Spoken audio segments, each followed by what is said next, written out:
কবি হীৰেণ ভট্টাচাৰ্যদেৱৰ উপজা দিনত উৎসৰ্গিত এটি কবিতা।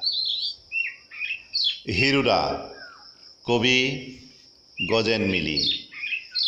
আজি ৰাতিপুৱাই মলমলাই উঠিল সুগন্ধি পখিলাৰ পাখি, তোমালৈ বৰকৈ মনত পৰে।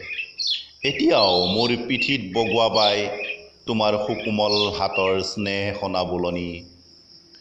শ্বহীদ বেদীবোৰ দেখিলেই তোমাক দেখা পাওঁ, তোমাৰ যে কবিতাবোৰ হাত বাউল দি থাকে তাতে। জন্ম উৎসৱ পাতি ভাল পাওঁ তোমাৰ, মৃত্যু দিৱস নহয়, মৃত্যু দিৱস নহয়। কিয়নো তোমাৰ কোনো কালে মৃত্যু হোৱা নাই, তুমি যে মোৰ বুকুৰ পলসুৱা মাটিত কাহানি বাই নিজকে ৰুই থৈ গলা জীৱন্তে। মোৰ হতে কৰা অহৰহ শব্দৰ ধেমালি, পিন্ধাই থৈছা চিগু চিগু কৰা প্ৰেমৰ চোলা, পোনাই দিয়া অপৰিণত আঙুলিৰ বাট।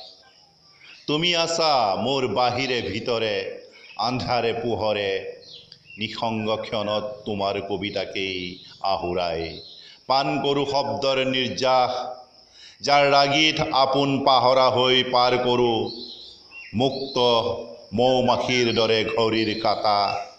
এয়া চোৱা, আজি তোমাৰ উপজা দিনত মই মোক তোমাৰ বাবেই উৎসৰ্গা কৰিলোঁ হিৰুদা।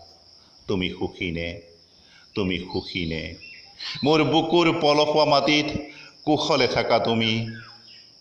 অকণো নকৰোঁ আমনি, অকণো নকৰোঁ আমনি।